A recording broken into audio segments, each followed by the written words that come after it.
February represents a lot of things. Black History Month. It's the month of Valentine's Day, American Heart Month, and you surely must know that February is National Bird Feeding Month.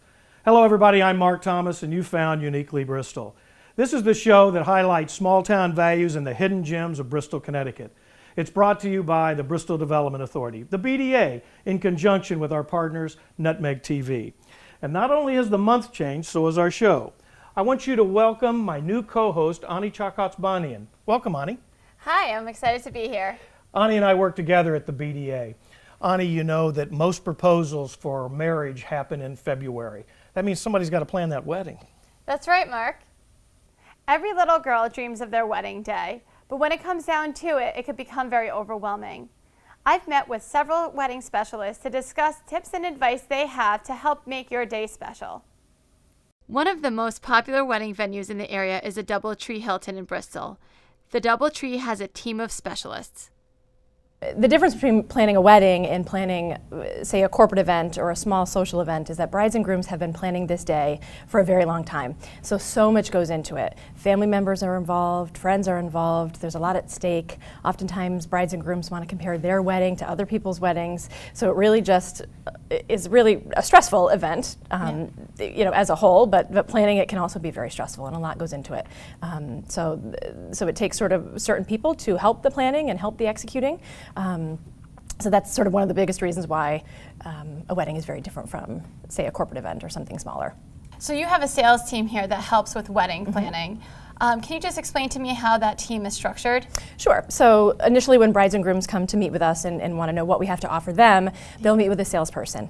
On property, her name is Shalane Walters, and she's been with us for a couple of years. She's got a lot of experience, and the importance in her job is that brides and grooms need to trust her and need to feel comfortable with her because they want to feel like they can go to her with questions and concerns and be able to convey what they're thinking and what they're wanting for their special day to someone who they can trust to make it happen. So she's a really important sort of first point of contact person that will lead the bride and groom along the way of all of those little details. And then once the wedding is just about to happen, Shalane passes it over to our banquet manager, whose name is Althea Jones. And she basically brings it to life. So everything that has been discussed and planned and detailed, very specific right down to that napkin color and how they want the table set up and the arrangements, get handed over to Althea, and she is the one that makes it happen. So she, that day, brings it to life and makes sure that all those I's are dotted and T's are crossed, and when the bride walks into that ballroom, it's exactly what she and her now husband have envisioned. Shalane Walters functions as a wedding planner if you don't have one. A lot of people consider getting a wedding planner. However, that's not always the most feasible option for them. What are some pros and cons of hiring a wedding planner for your wedding? So a pro for hiring a wedding planner would be that they can help you to plan the whole day as opposed to just a part of it. You know, if you go to a venue, they can only do like the reception or something like that. But a planner will help you to plan the whole day, from your makeup, your breakfast, to your dressing, to all that. So that's a plus. And then they can hunt for bargains for you, and they might have relationships with vendors that will help to lessen your budget, I guess. But as a con, it is that you have to relinquish some control of your wedding and trust that they'll make the best decisions for you. And that's not always a good thing. And also, it costs extra, so, might not want to do it that way. How do you help make people's weddings special? I envisioned every wedding as my own. So I think of it as my own, and, I ascertain their vision, and then I try to make it happen. But I don't treat it just like an event or my job. I put myself in the place of that bride, and I make sure they get the best quality. What are some things that people planning their wedding or starting to plan their wedding should be considering, like a checklist of as they are starting to plan? Budget.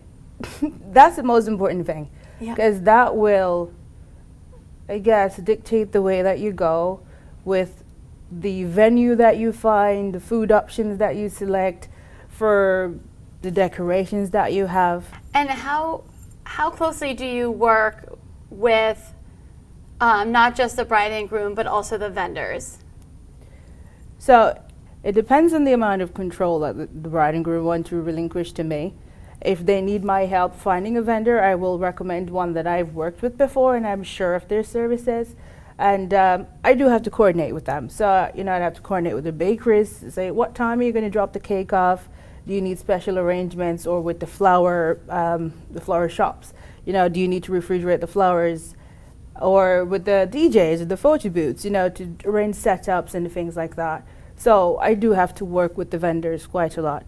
And I do that because I want to alleviate some of the stress that comes with getting married. It's quite stressful. What are some new trends that are emerging with weddings? People are always trying to make their weddings different and stand out from the next one because people go to so many, so they want theirs to stand out. What are some new trends that you've seen?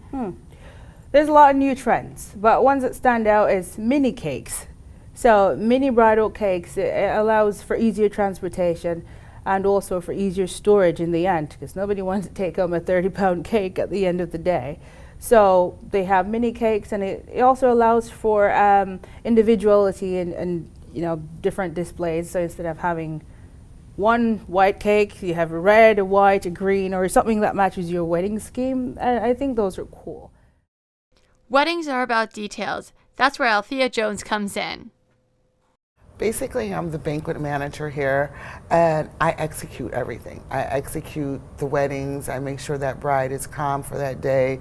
I make sure that her vision is seen by her guest and by her, so she can just, relax.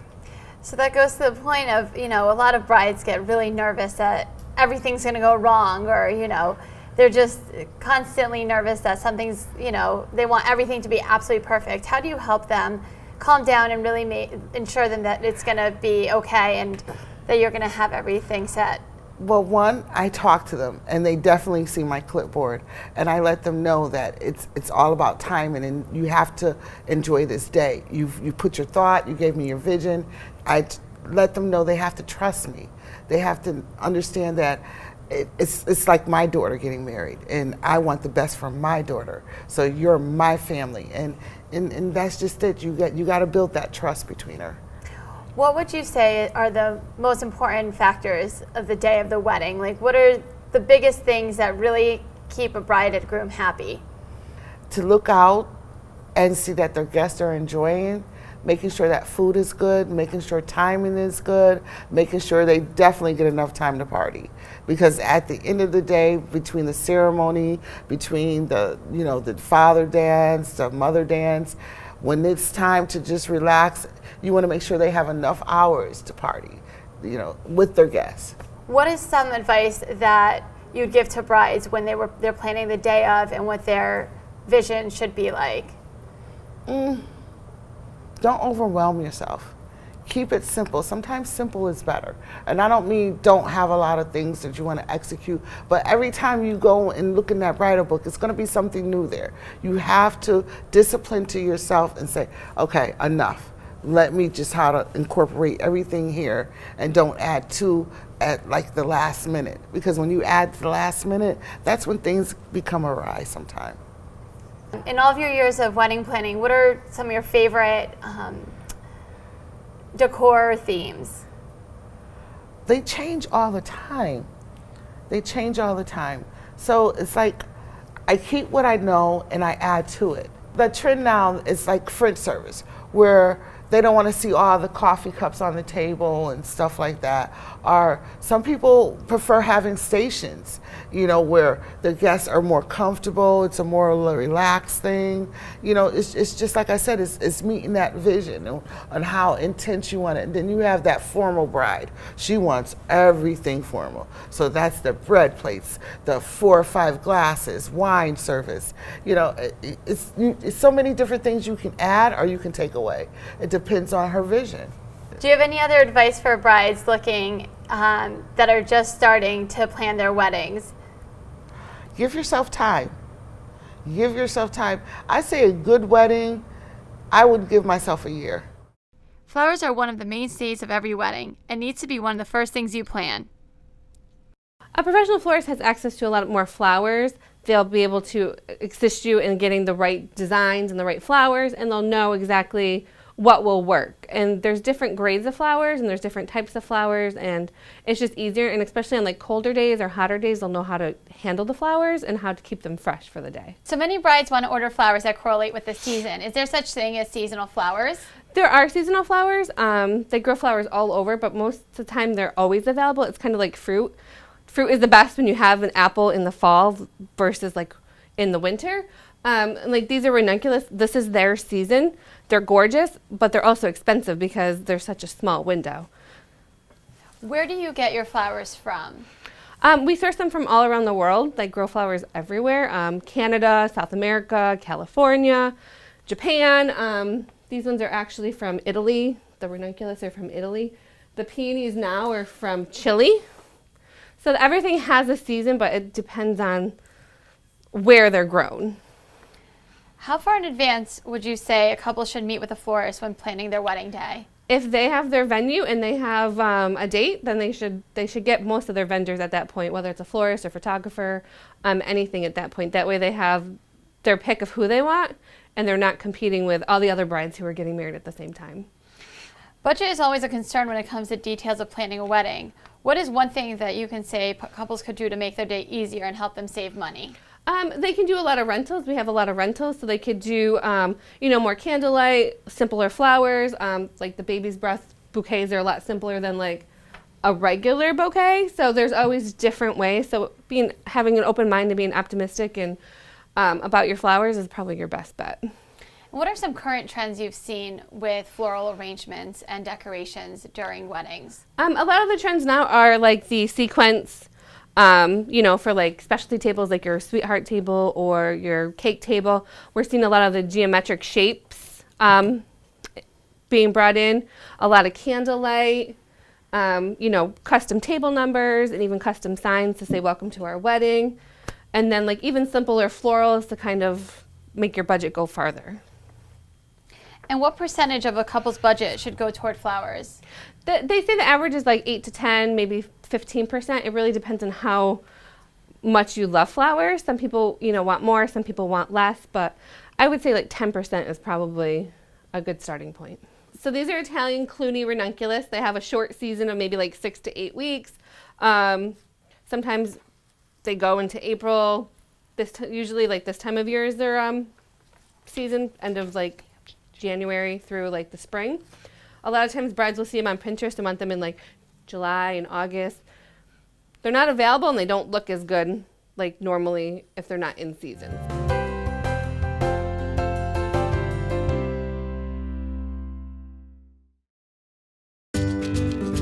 Welcome to Bristol. Nestled in the heart of Connecticut, just 2 hours from Boston, New York, and an hour from the shoreline, Bristol offers a unique New England experience. City size with small town vibe, you'll fit in no matter your pace. As a community, we're rich with history, overflowing with passion, and ripe with experiences to enjoy. Beyond the rolling hills of Connecticut, that's where you'll find the magic of Bristol. With an incredible 700 plus acres of park systems, Inspiring museums and cultural programs, and the oldest operating amusement park in North America. Our arts and entertainment will color you convinced. And local food and drink establishments to keep you excited, satisfied, and always savoring more. Community events that leave a lasting memory. We really do have it all. Plus, we're a community that honors the brave. a community that offers top-tier sports and recreation. And world-class accommodations to suit every style. But what if you wanted to stay even longer? Well, there's neighborhoods to pair with any personality. And places for all kinds of producers. Top-rated school systems. Ways to make an impact. And plenty of places to worship. So whether you're vacationing, Passing through, or staying a little longer, bring your heart to Bristol. Our heart is always open to your experiences. Bristol, Connecticut. All heart. Learning doesn't stop when you get older. To achieve a better life and security, sometimes you need special training. The Bristol Adult Education Center, located at 210 Redstone, has classes that vary from earning a high school degree to learning English as a second language to even qualifying for a new skill. What exactly is the mission of the program? Well, it's twofold, really. It's to help area residents with regards to obtaining a high school diploma and to improve their English language skills. And then the other side of the program is the continuing ed, the human interest and stories and events that we offer for folks throughout the community. All of our students come to us voluntarily, and we offer a variety of different services. We actually, in Bristol, we're lucky enough to offer 3 different pathways for high school completion. We have the traditional GED, but we also have the credit diploma program, which is more of a high school class program that meets in the evening. Small groups, usually 10 to 15 students meeting with a teacher. Our most popular subjects are the English and the math. And then we also have the national external diploma, which is really for those individuals currently working who need to obtain their high school diploma, can't get here 3 or 4 days or evenings a week, but still want to work towards that. They work primarily off a computer from home. They come in at prearranged times and meet with an advisor who goes over the work that they're doing, helps guide them through the work that they're doing. And once they've completed a state and national program, a portfolio that's reviewed by someone certified to do that, they can then obtain a high school diploma. Now, for somebody who doesn't think that's important, there's over 6,000 people in Bristol that don't have their high school education, and we've got over 1,000, almost 1,100 that don't speak English. I think the best part of the programs that you were talking about, it's free. So if somebody, if cost is a factor, that really shouldn't be a factor, should it? No. Everything that we offer on our mandated side, so our high school diploma programs, our citizenship classes, and our English language classes are all free. There is nothing attached to those financially. The nighttime classes may be what a lot of people think about in continuing education. It's a little bit different. Explain about that program a little bit. Yes, so the continuing ed classes actually meet in many of the schools throughout the community in the evening. And we offer exercise classes, we offer health classes, we offer technology classes, human interest programs. We have instructors, some that have been with us for years. Some folks will come to us with a new idea and we'll give it a shot. A couple of years ago, we were running a CSI program that ended up attracting folks from all over New England, and come to find out, many of them were writing murder mysteries, and they wanted to know the ins and outs of how CSI program really worked. And it was a detective here in Bristol who was part of that scene, and the class would sell out every time we offer it. And the unique thing with adult ed is it's always changing. We're always learning.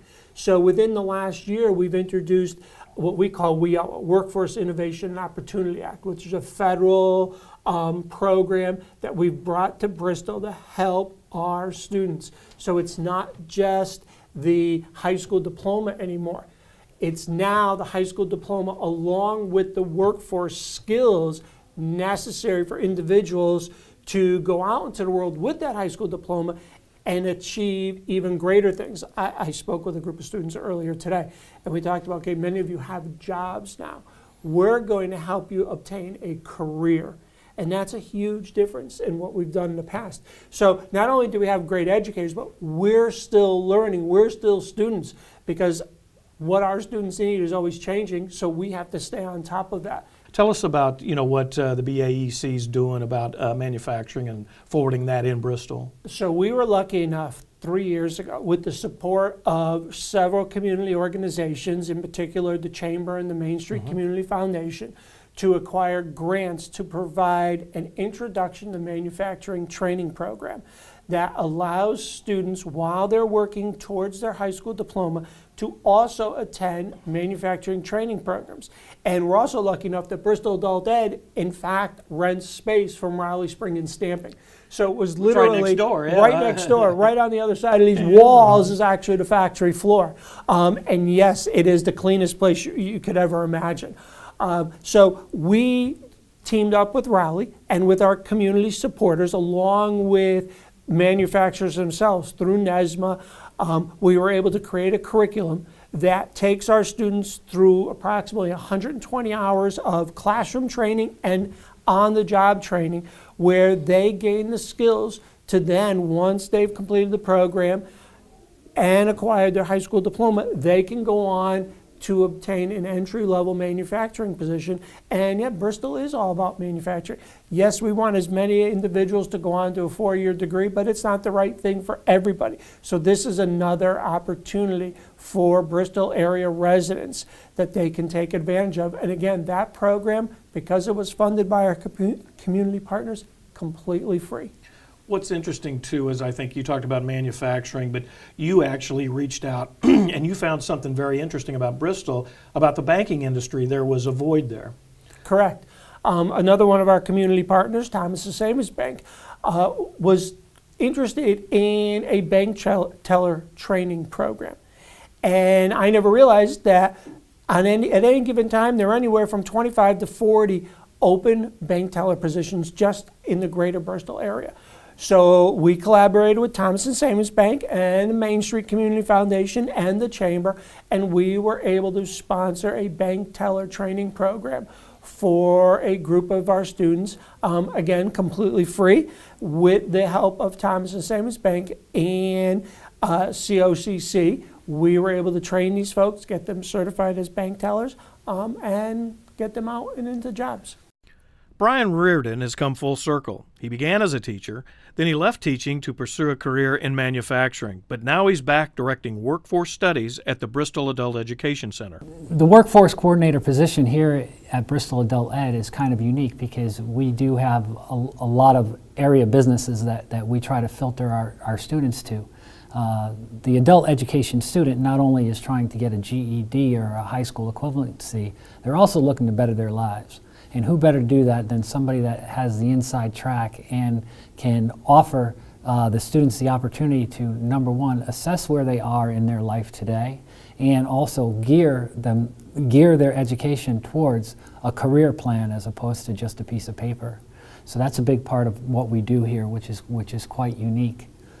What are some of the examples of those? I know that you found out that there was a bunch of bank teller positions open. What are some of the other ones that somebody would be able to come out to the BAEC and learn something? Well, currently, you know, I mean, in this area, actually in the state of Connecticut, we have some target industries that are just hurting for employees, and we're trying to match the skills to what the employers are actually looking for.